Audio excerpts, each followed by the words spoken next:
सभी को राधे राधे। इस ऑनलाइन क्लास में आप सबका स्वागत है। आज हम प्रेमचंद की जो कहानी ईदगाह है उसका आगे वाला जो भाग है उसके बारे में पढ़ेंगे। यहाँ पर हामिद नाम का जो लड़का है वो मेले में पूछता है तथा एक दुकानदार से चिमटे का मोलभाव करता है। तब दुकानदार ने उसकी ओर देखा और कोई आदमी साथ न देकर कहा, तुम्हारे काम का नहीं है जी, अर्थात ये चिमटा तुम्हारे काम का नहीं है। हामिद ने कहा, बिकाऊ है क्यों नहीं, बिकाऊ क्यों नहीं है और यहाँ क्यों लाद लाए? अरे भाई ये अगर बिकाऊ नहीं है, मेरे काम का नहीं है तो यहाँ पर इसको क्यों लेकर आए? तो बताते क्यों नहीं के पैसे का है। अब हामिद दुकानदार से कह रहा है कितने पैसे का है? दुकानदार ने कहा 6 पैसे लगेंगे। हामिद का दिल बैठ गया, अर्थात उसके पास इतने पैसे नहीं थे, घबरा गया। फिर कहता है ठीक ठीक बताओ। फिर दुकानदार ने कहा ठीक ठीक 5 पैसे लगेंगे, लेना हो तो, नहीं तो चलते बनो। हामिद ने कलेजा मजबूत करके कहा 3 पैसे लोगे? अर्थात हामिद कहता है कि भाई मेरे पास तो 3 पैसे हैं, आप 3 पैसे लोगे क्या? ये कहता हुआ आगे बढ़ गया कि दुकानदार की घुड़कियाँ न सुने, और ऐसा कहकर के आगे बढ़ गया। घुड़कियाँ का मतलब यहाँ पर अपशब्द, लेकिन दुकानदार ने घुड़कियाँ नहीं दी, अर्थात कुछ नहीं बोला, बुलाकर चिमटा दे दिया। हामिद ने उसे इस तरह कंधे पर रखा। अब वह जो हामिद है वह चिमटे को ले जा रहा है, और किस प्रकार जा रहा है, कंधे पर रखता है और मानो जैसे बंदूक हो, और शान से करता हुआ संजू के पास आया। संजू अर्थात जो अपने मित्र लोग थे उनके पास आता है। जरा सुने सबके सब क्या क्या आलोचनाएं करते हैं। आलोचनाएं करना अर्थात कमियां निकालना। अब इस चिमटे के बारे में ये जो दोस्त वो क्या क्या कहते हैं। मोहसिन ने हंसकर कहा, ये चिमटा क्यों लाया पगले, इसे क्या करेगा? अरे पागल, इस चिमटे को तू क्या करेगा? हामिद ने चिमटे को ज़मीन पर पटक कर कहा, जरा अपना बिस्ती ज़मीन पर गिरा।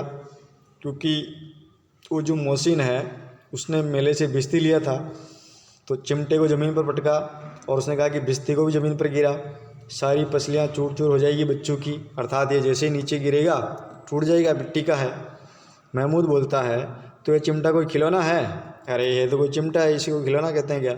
हामिद कहता है खिलौना क्यों नहीं है, अभी कंधे पर रखा तो बंदूक हो गई, हाथ में ले लिया तो फ़कीर का चिमटा हो गया। चाहूँ तो इसे मजीरे का काम भी ले सकता हूँ, अर्थात उसको बजा भी सकते हैं। एक चिमटा जमा दूँ तो तुम लोगों के सारे खिलौनों की जान निकल जाए, और अगर इसकी खींच के अगर मार भी दूँ तो एक ही बार में ये सारे खिलौने इसके सामने टूट जाएंगे। तुम्हारे खिलौने कितना ही जोर लगाए वे मेरे चिमटे का बाल भी बांका नहीं कर सकते हैं। बाल भी बांका नहीं करना अर्थात कुछ भी बिगाड़ नहीं सकते हैं। मेरा बहादुर शेर है चिमटा। यहाँ पर हामिद जो है वो अपने चिमटे की प्रशंसा कर रहा है। सम्मी नाम का लड़का है, वो खंजरी लेता है। वह बोलता है, मेरी खंजरी से बदलोगे, 2 आने की है। अब हामिद से कह रहा है कि मेरी जो खंजरी है ना ये 2 आने की है, अपन दोनों बदल लेते हैं, तू खंजरी ले ले और मुझे चिमटा दे दे। हामिद ने खंजरी की ओर उपेक्षा से देखा। हामिद ने कहा कि ये खंजरी, इसे मैं नहीं लूँगा।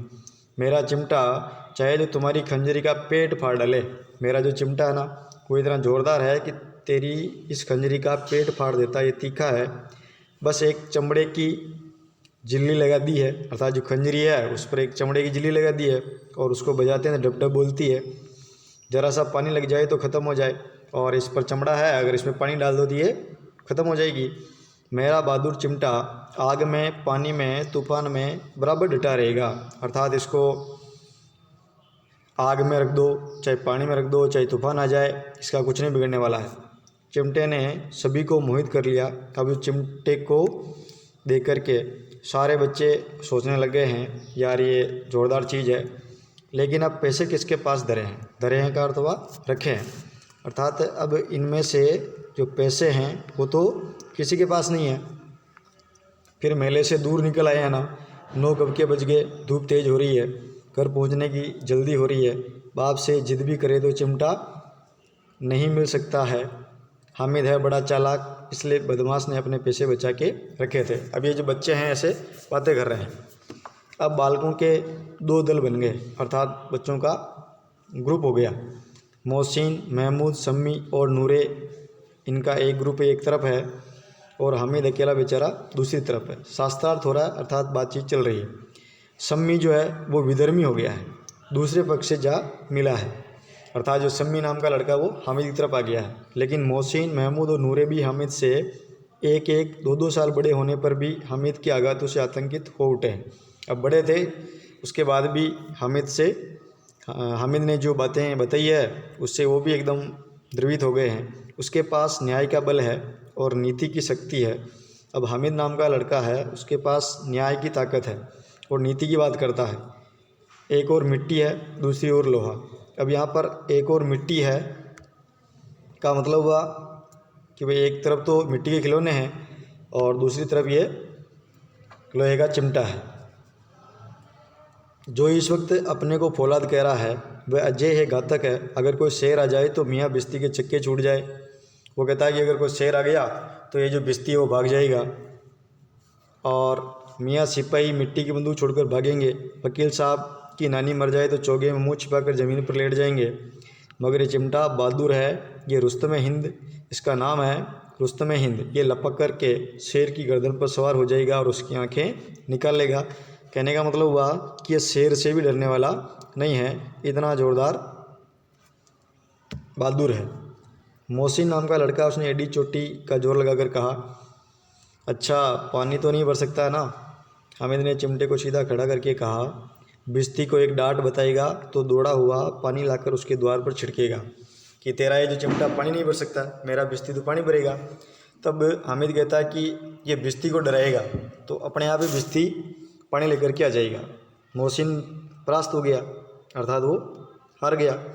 अब महमूद बोलता है, अगर बच्चू पकड़ा जाए तो अदालत में बंदे बंदे फिरेंगे। अगर इसने कोई इस प्रकार की घटना कर दी है, पुलिस वाले पकड़ के ले गए हैं, तो ये अदालत में बंदा बंदा फिरेगा, इसको कौन छुड़ाएगा।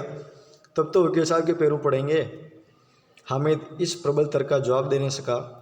उसने पूछा, हमें पकड़ने कौन आएगा। नूरे ने कहा, ये सिपाही बंदूक वाला।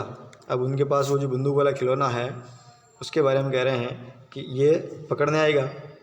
हामिद ने मुंह चढ़ाकर कहा, यह बेचारे हम बहादुर रुस्तम हिंद को पकड़ेंगे। अच्छा लाओ अभी ज़रा कुश्ती हो जाए। और दोनों उसको सिपाही वाला जो बंदूक वाला सिपाही है और चिमटे को लड़ाने का प्रयास करते हैं। इसकी सूरत देखकर दूर से भागेंगे, पकड़ेंगे क्या बेचारे। मोहसिन को एक नई चोट सूझ गई, तुम्हारे चिमटे का मुंह रोज़ आग में जलेगा। अब मोहसिन कहता है कि तेरा जो चिमटा है ये तो आग में रहेगा और आग में जलेगा। उसने समझा था कि हामिद लाजवाब हो जाएगा, लाजवाब कर दो बिना जवाब के, लेकिन ये बात न हुई। हामिद ने तुरंत जवाब दिया, आग में बहादुरी कूदते हैं जनाब। तुम्हारे ये वकील सिपाही बिस्ती लौंडियों की तरह घर में घुस जाएंगे, अर्थात आग में बहादुर कूदते हैं। तुम्हारे ये जो ना दूसरे खिलौने वकील सिपाही बिस्ती ये सब लड़कियों की तरह घर में घुस जाएंगे। आग में कूदना वह काम है जो रुस्तम हिंदी कर सकता है, अर्थात आग में ये चिमटा ही जा सकता है। फिर महमूद ने जोर लगाया। अब महमूद जोर लगाता है, वकील साहब कुर्सी मेज़ पर बैठेंगे तो हमारा चिमटा तो बावर्ची खाने में ज़मीन पर पड़ा रहेगा। ये जो वकील साहब है तो बड़े ठाठ से बैठेंगे, चिमटा तो ये ऐसे आग में नीचे कहीं पड़ा रहेगा ज़मीन पर। इस तर्क ने सम्मी और नूरे को भी सजीव कर दिया और सम्मी और नूरा जो था वो भी एकदम खुश हो गया। हाँ यार ज़ोरदार बात है, कितने ठिकाने की बात कही है। पट्टे ने चिमटा बावर्ची खाने में पड़े रहने के सिवाय और क्या कर सकता है। हामिद को कोई फड़कता हुआ जवाब न सूझा तो उसने धांधली शुरू की, मेरा चिमटा बावर्ची खाने में ही नहीं रहेगा। वकील साहब कुर्सी पर बैठेंगे तो जाकर उन्हें ज़मीन पर पटक देगा और उनका कानून उनके पेट में डाल देगा। अर्थात ये चिमटा इतना ज़ोरदार है कि वकील साहब का पेट भी फाड़ सकता है, उनका कानून उसके पेट में डाल सकता है। बात कुछ बनी नहीं, खासी गाली गलौज थी। कानून को पेट में डालने वाली बात छा गई। ऐसी छा कि तीनों सूरमा मुँह ताकते रह गए। अब तीनों बच्चे हैं वो हामिद का मुँह देख रहे हैं मानो कोई देलचा कनको हुआ किसी गंडे वाले कनकोए को काट गया हो। कानून मुंह से बाहर निकालने वाली चीज़ है, उसको पेट के अंदर डाल दिया जाना बेतुकी सी बात होने पर भी कुछ नयापन रखती है। हामिद ने मैदान मार लिया, मैदान मारना अर्थात अपनी बात को जीत लिया। उसका चिमटा रुस्तम हिंद है। अब इसमें मोहसिन, महमूद, नूरे, सम्मी किसी को भी आपत्ति नहीं हो सकती है। विजेता को हारने वालों से जो सत्कार मिलना स्वाभाविक है वो हामिद को मिला। अर्थात इस चिमटे का प्रभाव इतना ज़ोरदार हो गया कि हामिद खुश हो गया, जीत गया। औरों ने 3-3, 4-4 अन्य पैसे खर्च किए पर कोई काम की चीज़ नहीं लाए। और इधर ये जो हामिद है, इस हामिद ने 3 पैसे में अपना रंग जमा लिया। सच है, खिलौनों पर क्या भरोसा, टूट फूट जाएंगे। हामिद का चिमटा तो बना रहेगा बरसों, अर्थात इसका कुछ नहीं बिगड़ेगा। संधि की शर्तें तय होने लगी। मोहसिन ने कहा, जरा अपना चिमटा दो, हम भी तो देखें, तुम्हारा बिस्ती लेकर देखो। अर्थात एक दूसरे को देख रहे हैं। महमूद और नूरे भी अपने अपने खिलौने पेश करते हैं। हामिद को इन शर्तों के मानने में कोई आपत्ति नहीं थी। चिमटा बारी बारी से सबके हाथ में गया और उनके खिलौने बारी बारी से हामिद के हाथ में आए।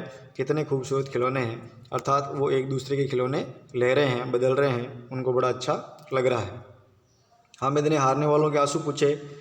हामिद कहता कि मैं तुम्हें चिढ़ा रहा था, यह चिमटा भला इन खिलौनों की क्या बराबरी करेगा। मालूम होता है अब बोले। अब हामिद कहता है कि नहीं, ये चिमटा अच्छा नहीं है, ये खिलौने अच्छे हैं। लेकिन मोहसिन की पार्टी को इस दिलासे से संतोष नहीं था। मोहसिन की पार्टी अर्थात ये जो महमूद है, नूरे, सम्मी आदि, चिमटे का सिक्का खूब बैठ गया, अर्थात उसका प्रभाव जम गया। चिपका हुआ टिकट अब पानी से नहीं छूट रहा है। मोहसिन, लेकिन इन खिलौनों के लिए कोई हमें दुआ तो न देगा ना। दुआ अर्थात अच्छी बातें, आशीर्वाद। महमूद कहता है, दुआ को लिए फिरते हो, उल्टे मार ना पड़े। ये अगर अपन खिलौने लेके चलेंगे तो घर वाले हमें मारेंगे। अम्मा ज़रूर कहेगी कि मेले में यही मिट्टी के खिलौने तुम्हें मिले क्या। फिर हामिद को स्वीकार करना पड़ा कि खिलौनों को देखकर किसी की माँ इतनी खुश न होगी जितनी दादी चिमटे को देखकर होगी। 3 पैसों में ही उसे सब कुछ करना था और उन पैसों के इस उपयोग पर पछतावे की बिल्कुल ज़रूरत न थी। फिर अब तो चिमटा, रुस्तम हिंद और सभी खिलौने का बादशाह। रास्ते में महमूद को भूख लगी, उसके बाप ने केले खाने को दिए। महमूद ने केवल हामिद को साजी बनाया और उसके अन्य मित्र मुँह ताकते रह गए। ये इस चिमटे का प्रसाद है। बाकी आगे का भाग बाद में पढ़ेंगे। सभी को राधे राधे।